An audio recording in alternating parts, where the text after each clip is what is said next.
America is formally re-entering the war in West Asia. They're sending troops to Israel. At least 100 American soldiers will be deployed to Israel, and they will bring with them the THAAD missile defense system. Washington says this will boost Israel's defenses. The THAAD system will be operated by the U.S. soldiers stationed there. Listen to this. Give the permission for the THAAD to be deployed in Israel? To defend Israel. The significance of this move is not lost on anyone. For the first time since Israel's war in Gaza began last year, America is deploying troops to fight with the IDF, along with the IDF. Remember, the U.S. already has a military base in Israel, an old one located some 30 kilometers from Gaza. It has some American soldiers. We cannot confirm how many. But this is mostly used to monitor the sky for any missile attacks. That's what they use this base for. Since last month, the U.S. started expanding its military presence. First, they stepped up troop deployment. Last month, 2,000 to 3,000 troops were sent to West Asia to various American military bases in the region. Washington has also sent more warships. As of today, there are at least 6 U.S. warships in West Asia. If needed, all these assets can be mobilized to defend Israel. Now, by putting 100 soldiers in Israel, the U.S. is taking a bigger step. It says this is to protect Israel from Iranian attacks. In fact, let me quote from the Pentagon. This action underscores the United States' ironclad commitment to the defense of Israel and to defend Americans in Israel from any further ballistic missile attacks by Iran. The THAAD is designed for the exact same purpose, to defend against ballistic missile attacks. In fact, the THAAD is similar to the Russian-made S-400 missile system. One THAAD system has 6 missile launchers. They are mounted on trucks, and each system comes with 48 interceptors. An interceptor is basically a missile. It shoots down enemy missiles. Plus, the THAAD is equipped with radios and radars. This entire system is operated by a team of 95 soldiers. The Americans are sending 100. The question is, did they have to?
Biden and the Democrats have for a long time supported a two-state solution.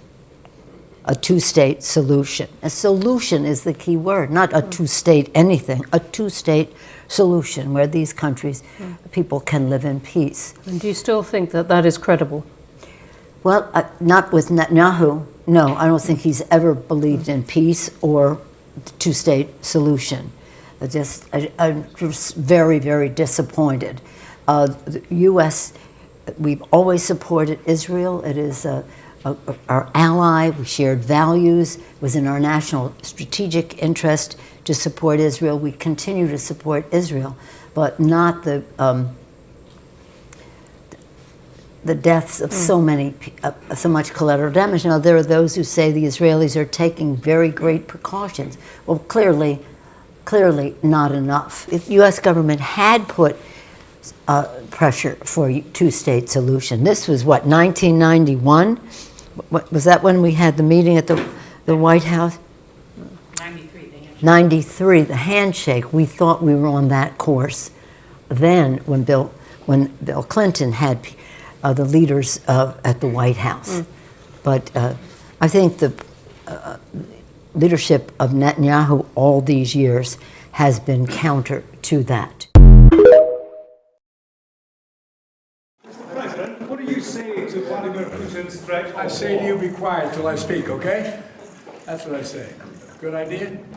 What do you say to Vladimir Putin's threat of war, sir? It's a Well, serious threat. you gotta be quiet. I'm gonna make a statement here, okay? All right, anyway, Mr. Prime Minister, welcome. Welcome back to the White House. Often said, there's no issue of global consequence where the United States and Great Britain can't work together and haven't worked together. And we're going to discuss some of these things right now. First, Ukraine.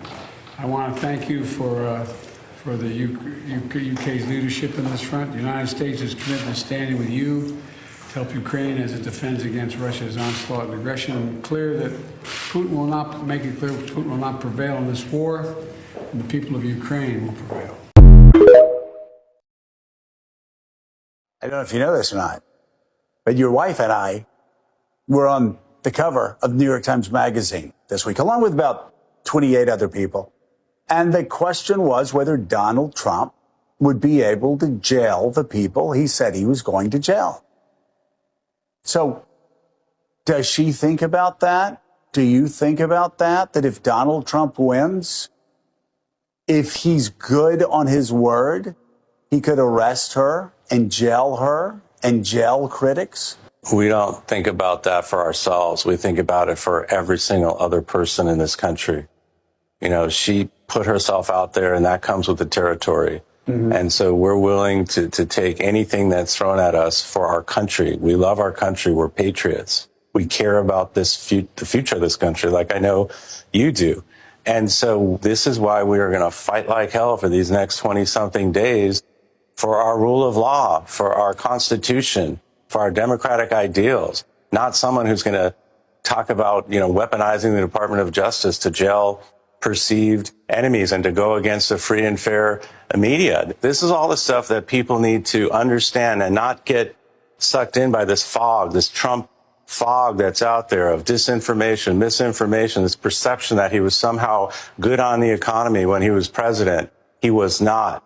And all these things he's trying to, dupe the American people on. When you have someone like Kamala Harris, a prosecutor, somebody who was an attorney general, somebody who's a United States senator, vice president, been in the Oval Office, helping make decisions in the Situation Room, doesn't have to train to be a world leader, already is a world leader and has the character that people can look up to. And she tells the truth. So for me and for so many others, this is why we're all supporting Kamala Harris. I want to ask you about your plan for Black men. Yes. It's something huge yes. that you have just released this yes. week. We're talking about 1 million loans that are fully forgivable up to $20,000 right. to Black entrepreneurs, men and women, yes. correct? Expanding access to bank accounts, expanding the child tax credit. Many things that you're doing. Don't housing, forget my housing, lowering rent, making it affordable to buy a house for yes. first-time home buyers. Correct. I think there is a real misconception that people just, and only their highest aspiration is to have a job. That's not where I come from in terms of how I think of it. The baseline should be everybody has a job. What we should be doing is creating incentives for people to be able to build wealth and build intergenerational wealth.